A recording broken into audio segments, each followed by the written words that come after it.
Hello, hello. Welcome to Mondays with Mira, and I'm your fearless hostess, Dr. Mira Reisberg, showing a wonderful children's picture book and then talking about it, what makes it so wonderful. So here we have a classic plot-driven picture book where we start off with a problem. Oh, and this is called Loud Emily, and it's written by the delightful Alexis O'Neill and illustrated by Carpenter, who also does a terrific job. So this is one with smaller type, so I'll have to wear my glasses.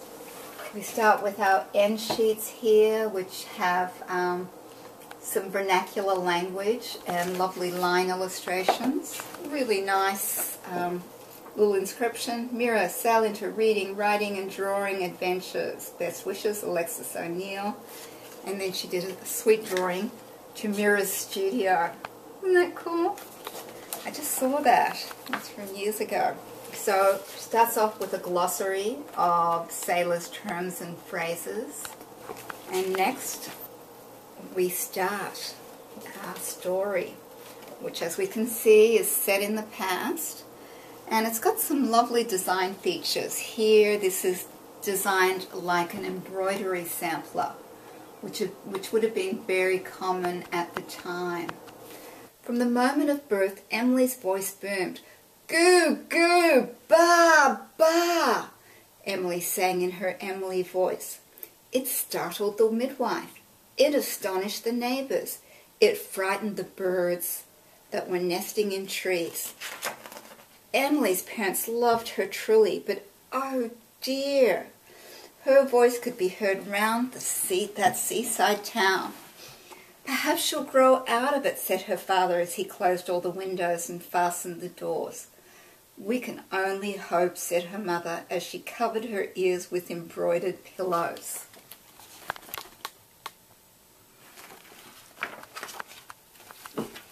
And now what it does, in a classic plot structure, it builds to why it's a problem. But as Emily grew, so did her voice. It rattled the brasses. It shimmied the crystals. It shattered the plates as they crashed to the floor. Good morning, Emily said in her Emily voice. Please be soft, said Father. Good afternoon, Emily said in her Emily voice. Please do whisper, said Mother. I'm ready for lessons, Emily said in her Emily voice. You must be quiet, snapped the tutor who threatened to quit. And here it says, I will be quiet, I will be quiet. So Emily's voice is quite the problem. And we have page after page describing more about why it's a problem. And you know, this kid is really loud. She yells all the time. And this must have been quite the job for the illustrator, having her with her mouth open most of the times. So they're thinking about sending her to a boarding school, but instead the cook takes her to Front Street, which is the docks. And here it goes. Emily heard Front Street before she saw it. Oh, what a lovely place it was there among the tall ships. The salty air rang with the sounds of riggers and smithies and coppers at work. Sailors trundled cargo along wooden wharves. Carriages thundered up cobblestone streets. Crowds burst from taverns with songs on their lips. I love it here, Emily said in her Emily voice. As Emily skipped along the wharf, she saw a small notice tacked to a large ship. Loud help needed now. Casting off today. Captain Baru. Can you guess what's going to happen? Ahoy there, called the first mate to Emily. Are you loud? I am, answered Emily. Come aboard then, he said, and Emily did. She walked up the rickety plank and right into Captain Baru. My name is Emily, Emily said in her Emily voice. How can I help? Can you call an order from the fo'c'sle to quarter-deck above a gale force wind? Peeped Captain Baru. Aye, aye, Captain, she said. Before the captain could say mizzen-mast, Emily called, "All hands on deck!" and every ship's crew came running. So she joins the ship. Emily waved to the cook as the ship left the harbour. "Tell my parents I'm all boarded," she called. "Tell them I will write." Her voice made waves in the sea. Look at the poor cook. So, you know, the author had to deal with the parents. She can't just run away. There's got to be some kind of safety thing. And the book proceeds to describe her adventures on board the boat. And it gives a lot of historical information, a lot of information about ships and sailing, as well as a lot of really fabulous vernacular language or slang of the time. And then, okay, and then here, there's a narrative arc that happens where there's a fog. But when morning came, fog rolled in like a blanket of blubber. "Can't see a thing," complained Captain Baru. "Neither can we," moaned his poor tired crew. And they fell fast asleep on the deck. Emily peered over the railing. Rocks! The ship was racing fast toward a rough, jagged shore. Where was the lighthouse? Had the fierce storm destroyed it? "Ahoy!" Emily called in her Emily voice. "Ahoy! Ahoy!" But nothing could wake the snoring crew. She pulled at the tiller, but the ship wouldn't turn. What could she do? And then she remembered the whales.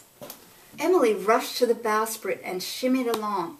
Into the waves she cast her voice until a ribbon of bubbles carried her words into the briny deep. "Danger! Please help! Danger! Please help!" she sang in song for the whales. And as Emily sang, the whales gathered round. They hastened from Baja. They raced down from Iceland.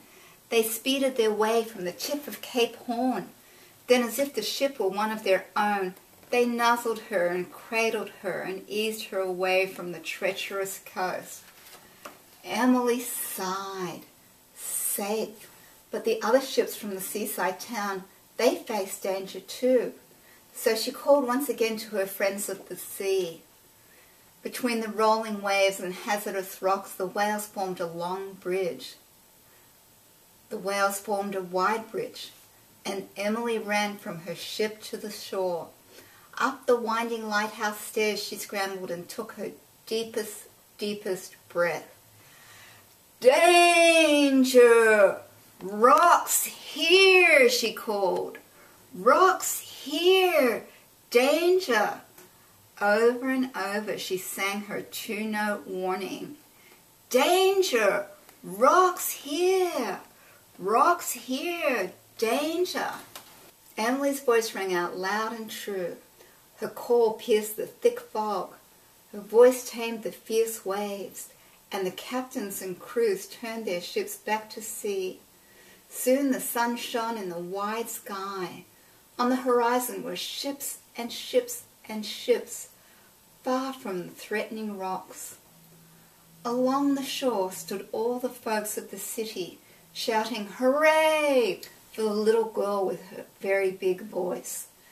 The happiest shouts of all came from her own proud parents. Now Emily lives with her parents and the kitchen's round cook in a home near the lighthouse on top of the rocks. On sunny days, Emily does what little girls do. But on foggy days, and on stormy days, and on very windy days, Emily cautions all ships in her loudest Emily voice and keeps them safe from harm. And nobody there in that house by the sea ever complains of the noise.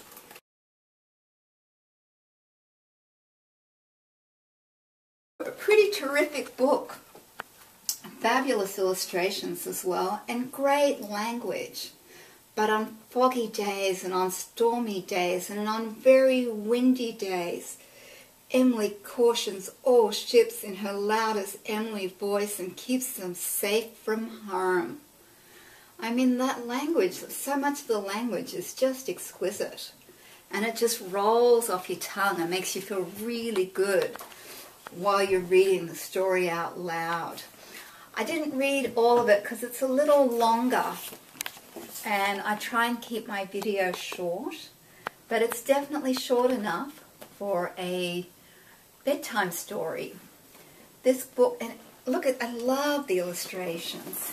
That's it for Loud Emily. I want to thank Alexis O'Neill, Nancy Carpenter, and Aladdin Books for making this delightful story. I just really, really love this book, and I think you might too. That's it for now. Bye.